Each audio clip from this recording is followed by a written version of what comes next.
네, 안녕하십니까. 신지식인 정인태입니다. 저는 국립한국복지대학교 특임교수를 역임했습니다. 네, 우크라이나처럼 한국이 중국으로부터 침공받을 수 있다고, 지금 중국의 언론인이 이런 발언을 해서 문제가 되고 있어요. 그래서 김치 먹어서 멍청, 막말 중국 언론인, 이번엔 한국 끝은 우크라이나 이렇게 얘기를 했습니다. 그래서 중국의 유명 언론인이 한국도 러시아의 침공을 받은 우크라이나처럼 될 수 있다. 이렇게 얘기를 하면서 만약 한국이 이웃에 적대적으로 돌아서는 길을 택한다면 그 길의 끝은 우크라이나가 될 수 있다. 이렇게 얘기를 하고요. 결국에는 새 정부가 중국 등의 적대적인 정책을 펼 경우 이웃국가 러시아로부터 침략을 받아 전쟁을 치르고 있는 우크라이나처럼 중국으로부터 침공을 받을 수 있다는 취지로 해석된다. 이렇게 동아일보에서 보도하고 있습니다. 굉장히 심각한 정황이죠. 이 지금 동북공정, 역사 침탈 완료, 김치공정, 한복공정은 그 일환이다. 이런 내용도 나오고 있고요. 중국의 동북공정 맞서려면 고구려사를 먼저 알아야 된다. 이렇게 학자들은 또 외치고 있는 거죠. 고구려사는 한국사, 미국, 유럽 등 해외 학계 동북공정에 속지 않는다. 이런 얘기들을 하고 있습니다. 그래서 지금 우리나라 같은 경우에는 중국의 의존도를 낮춰야 됩니다.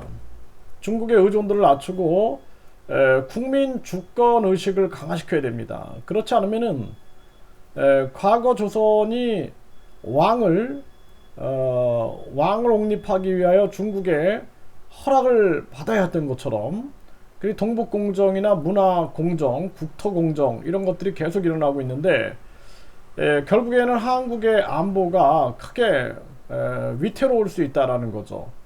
그래서 우리나라에서 외국인 투표권 같은 경우 지금 막아야 됩니다. 지금 막지 않으면은 나중에는 이게 외교 문제로 비화될 수 있어요. 그래서 지금 당장 정치계에서는 외국인 투표권을 막고, 일본이 외국인 투표권을 주지 않잖아요. 중국에서 외국인 투표권을 줍니까? 중국에 외국인 투표권을 주는 순간 중국은 분리독립이 일어날 수 있어요. 분리독립. 그래서 한국 같은 경우에는 요즘에 이제 중국계 한국인들, 중국 출신 한국인들이, 중국 출신자들이 뭐 시장에 출마하고 시의원에 출마하고 있는데, 이제 앞으로 이제 이런 것들이 더 많아질 수 있고, 또 그쪽 지역에 중국인들이 뭉치다 보면은 진짜 당선자들이 막 나올 수 있습니다. 그렇게 될 경우에는 대한민국의 안보가 크게 위태로워질 수 있고, 중국의 호주에서 자기들이 매수한 정치인이 출마할 수 있게끔 이러한 돕는 경우가 있어요. 이거 뭐 중국인들, 중국 출신자들을 그렇게 하는 것은 일도 아니죠.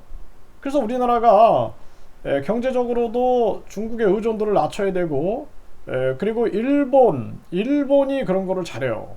그래서 일본 같은 경우에는 우리가 역사를 왜곡시킨다든지 이런 거는 강력하게 대처를 하면서 한미일 안보 공조를 해 나가면서 일본이 어떻게 이렇게 중국화 시키고 있는지, 이러한 측면들을 우리가 면밀히 분석하고 함께 방향을 잡는 이러한 부분들이 중요하겠다.